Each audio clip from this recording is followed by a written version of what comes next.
یاد آ گیا ہے آج سے شروع کر دیں، ویل اینڈ گڈ۔ تو چند لمحوں کا یہ ذکر ویورز کیا کر آپ کے دل کو جناب اللہ کی یاد سے جو ہے وہ منور کر دیتا ہے۔ اللہ تعالی ہمیں کثرت ذکر کی توفیق عطا فرمائے، آمین ثم آمین۔ اب سبحان اللہ پڑھیں گے 33 مرتبہ، تو ہمیں پتہ بھی تو ہونا چاہیے سبحان اللہ کا مطلب کیا ہے، یعنی اللہ ہر عیب، کمزوری اور نقص سے پاک ہے۔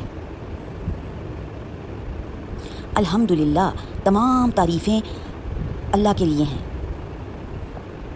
ٹھیک ہے ویورز، تمام تعریفیں اور شکر صرف اللہ تعالیٰ کے لیے ہے۔ اور اللہ اکبر، یعنی اللہ سب سے بڑا ہے، ہر طاقت، ہر مشکل اور ہر چیز سے بڑھ کر ہے۔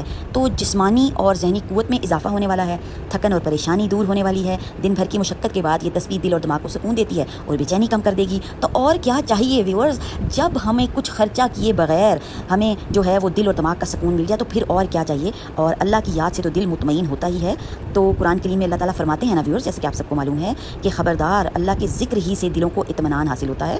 تو یہ سورۃ رعد کی جو ہے وہ آیت نمبر 28 آپ کو بتا رہی ہوں کہ اللہ کے ذکر ہی سے دلوں کو اطمینان حاصل ہوتا ہے۔ اور واقعی ویورز ہم مسلمان ہیں اور ہم جو ہیں وہ اس میں جو ہے وہ شک و شبے کی گنجائش جو ہے وہ بالکل بھی نہیں کر سکتے، شک و شبہ نہیں کر سکتے، کیونکہ جو لوگ امپلیمنٹ کرتے ہیں اور سکون کو اپنا ذریعہ، ایک یہ بھی بہت بڑا فیکٹ ہوتا ہے کہ ہم اپنے سکون کا ذریعہ کس چیز کو سمجھتے ہیں۔ بے شک کہ ہمارے